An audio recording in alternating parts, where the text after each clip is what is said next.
Welcome everyone. My name is John Benson. I work with the Iowa Department of Homeland Security and Emergency Management.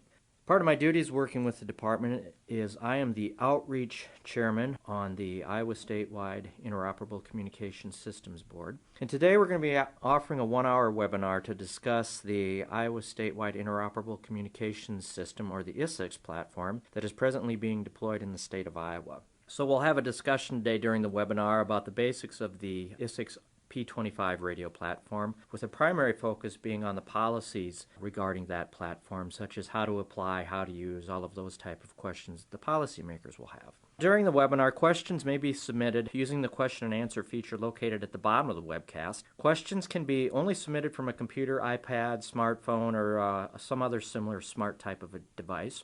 Attendees joining by the phone are encouraged to join the webinar session from a web-connected device to submit the questions. Now, you can submit those questions anytime during the presentation today, but we will answer those at the end of the presentation by the panel of presenters that are going to be talking to you today. From those questions, we will also be developing an FAQ that will be found online, as well as recording this webinar, so you can find that on the board's website at isicsb.iowa.gov.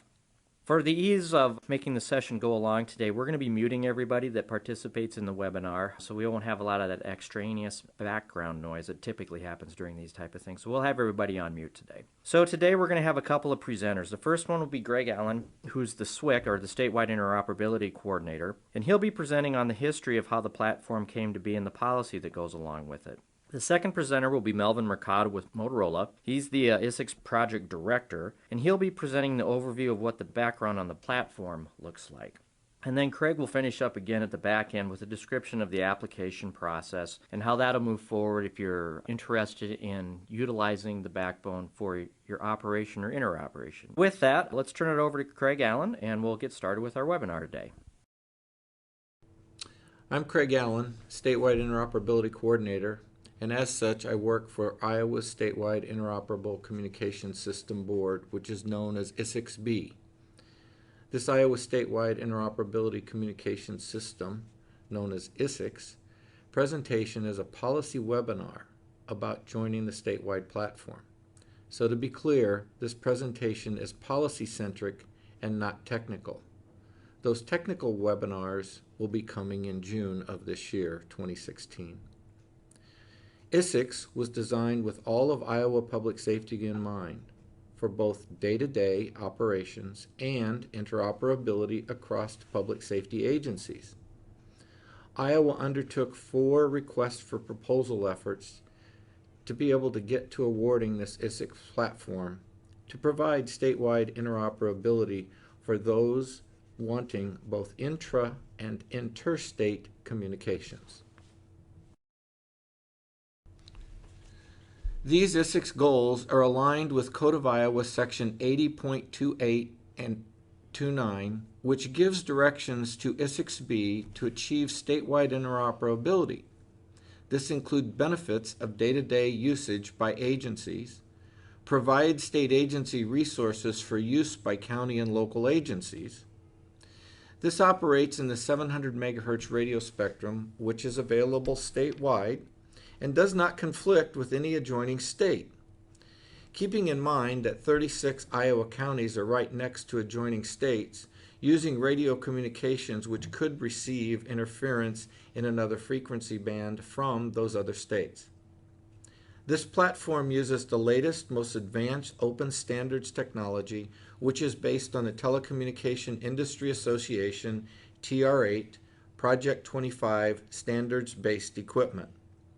This Project 25 standards-based equipment allows agency procurement to buy multiple vendor equipment and to use it on ISICS, so competitive bidding for equipment is enhanced with this statewide platform.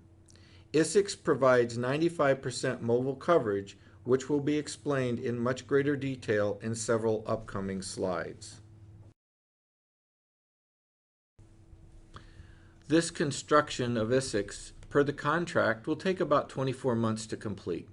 However, agency applications for joining ISICS are now being accepted, and in fact, several counties are currently exploring ISICS as a cost-saving measure for their communication needs. Specifications for ISICS was met via request for proposal process, and after careful bid evaluation, Motorola was awarded the contract to complete the ISICS platform. Our ISICS board is working closely with county and local agencies to find a seamless way for agencies or communities to join ISICS. To facilitate user access to the platform, we created a user group committee known as UGC to assess user applications and implications of adding new and additional users to the platform. UGC members are creating a concise process to make it easy for new users to apply to use ISICS and to get to the point of signing the Memorandum of Agreement known as an MOA, which is the final step in joining ISICS. Keep in mind, this platform is the latest technology. It is largely software driven, which means security requirements require keeping software of the system units up to date. Much more on this in the technical webinars to come. Now I will turn this presentation over to Melvin Mercado, Motorola Project Director. As Project Director, my main responsibility is to oversee the statewide deployment of the ISICS platform. In this role, I coordinate with my local teams of systems engineers, civil engineers, technologists, project managers, and administrative personnel. Today, we are here to offer a very high-level overview of the ISICS platform and to help provide a baseline understanding of what ISICS is and how can agencies join this new platform.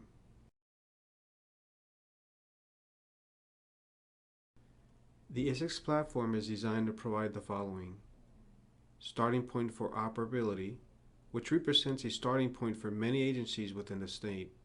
We'll follow up on this point in a couple of minutes. Different levels of integration. This represents the starting point plus additional expansion tailored to meet specific needs that are unique to the local agencies. Mobile radio coverage of 95% of the state. This means that the baseline design per the RFP will cover 95% of the geography of the state of Iowa when used with mobile radios. Foundational statewide interoperability. Since the platform covers the entire state, then state, local, and regional interoperability is built in. Triple redundancy. Since the platform serves the entire state, triple redundancy of the core switching center was a foundational requirement listed in the RFP.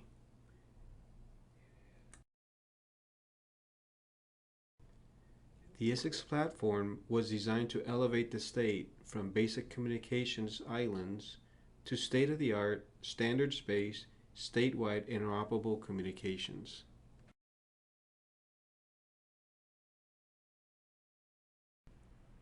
System availability is critical to emergency response personnel. Since the ISICS platform serves the entire state, it is designed to have 3 core switching centers geographically dispersed throughout the state. We call this geo-redundant cores. The ISICS platform is preloaded with features. This includes system management features, such as the ability to remotely deactivate a lost or stolen radio, encryption for secure communications, over-the-air rekeying of radios out in the field. This is also known as OTAR, which allows for the changing of encryption keys that are in the radios, and over-the-air programming, also known as OTAP, which provides administrators with the ability of adding channels or enabling radio-specific features over the air without having to bring the radio back to the radio shop and having a physical connection into the radio for programming purposes.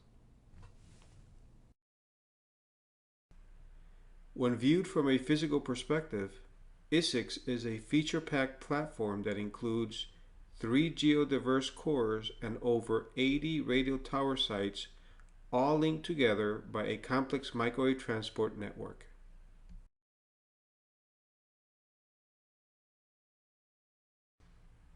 However, when viewed from a user platform perspective, ISICS is a package solution that provides a cost-effective starting point for many agencies throughout the state of Iowa.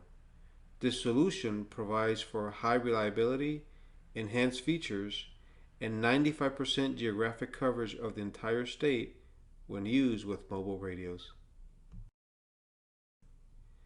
In addition, the ISICS platform is designed to provide for expandability to support local agency needs beyond those provided by the baseline design. This is referred to as local enhancements.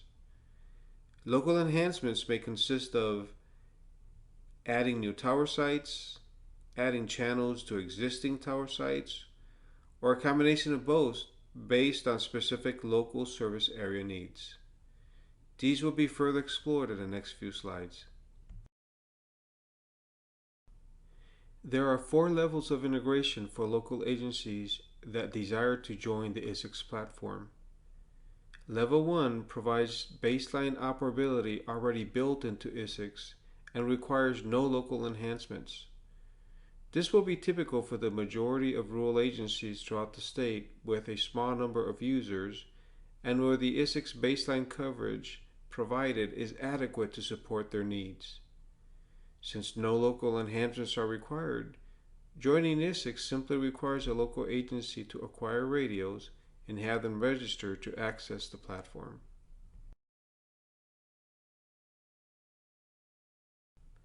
This is visually illustrated in the following diagram. In this example, all ISICS communication towers provide baseline mobile radio coverage. As such, the service area for the agency interested in joining ISICS is already provided with mobile radio coverage. Since no additional infrastructure is needed, there is no cost for the local agency to join ISICS. In addition, there are no monthly access fees.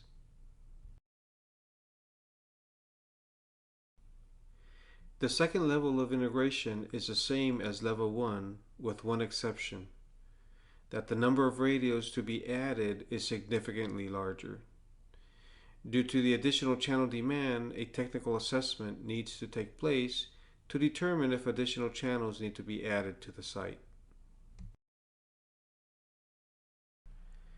This is visually illustrated in the following diagram. In this example, all ISICS communication towers provide baseline mobile radio coverage, just as it did before. As such, the service area for the agency interested in joining ISICS is already provided with mobile radio coverage. However, if it is determined that additional channels are needed, the local agency will need to acquire additional base radios and add them to the existing ISICS tower site. While ISICS will not charge monthly access fees, the local agency will incur the cost of adding base radios to the ISICS site. The third level of integration is different from the first two in that it seeks to address the need for enhanced coverage. In this case, the local agency joining ISICS would be responsible for adding tower sites needed to enhance the baseline coverage. In addition, a technical assessment needs to take place to determine if additional channels need to be added to the existing ISICS tower site. This is based on the number of users to be added. This is visually illustrated in the following diagram. In this example, all ISICS communication tower sites provide baseline mobile radio coverage. However, the local agency must add supplementary tower sites to enhance radio coverage. In addition, if it is determined that additional channels are needed, the local agency will need to acquire additional base radios and add them to the existing ISICS tower site. While ISICS will not charge monthly access fees, the local agency will incur the cost of adding the new towers and additional base radios to the existing ISICS tower sites.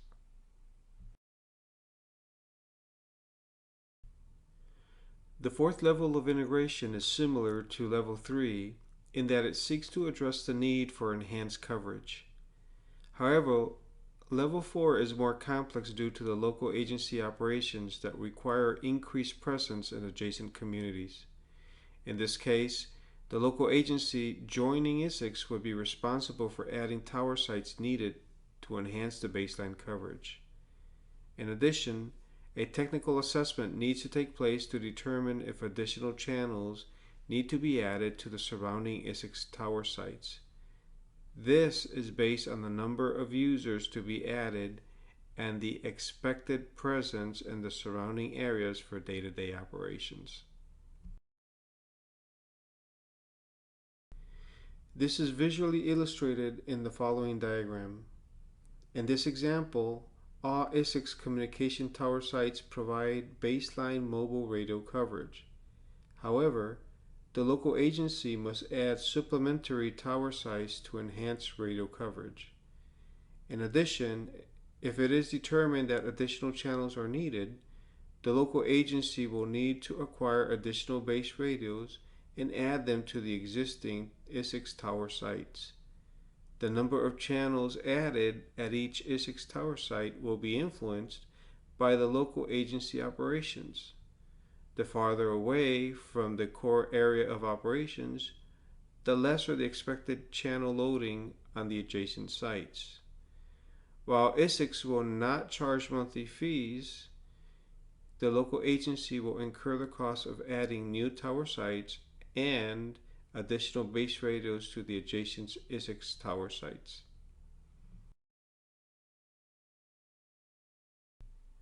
As we view the 4 levels of integration, it becomes apparent that levels 1 and 2 make use of the baseline coverage provided by the ISICS platform. Levels 3 and 4 focus more on local enhancements.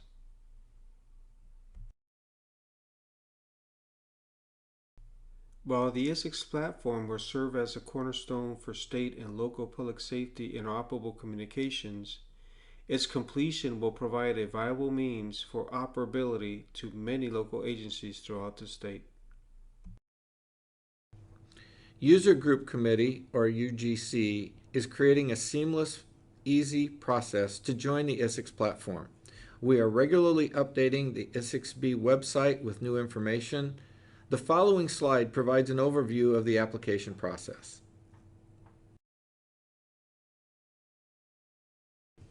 First, a community or agency submits a letter of intent to ISICS-B, and for ease, we are providing a sample letter of intent, which is located on our ISICS-B website. This requires a community to pass a resolution to apply, and the letter validates this intent.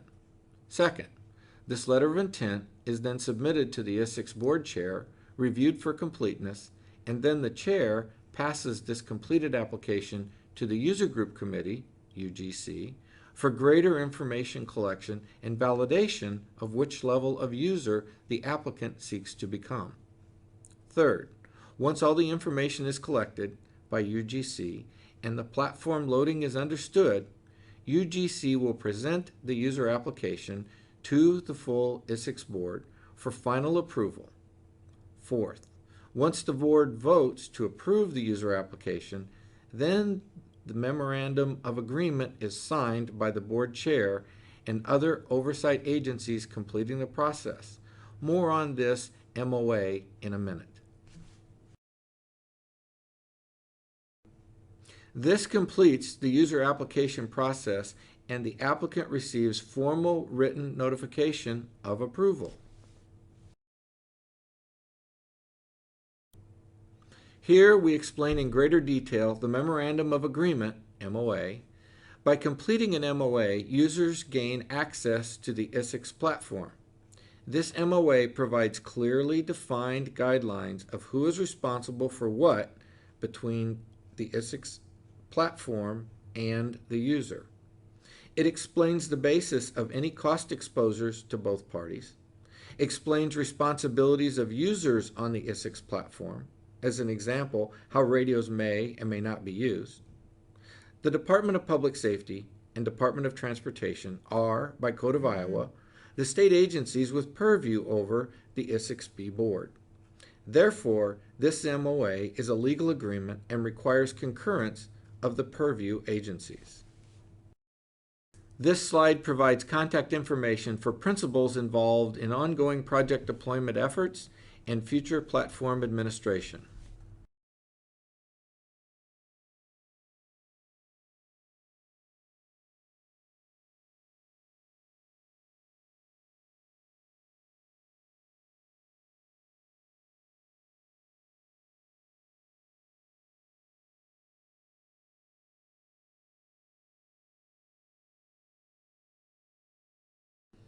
The question and answer feature, which was discussed earlier and available throughout this presentation by typing in from the Q&A feature at the top of your screen, will now be reviewed and answered by a live panel.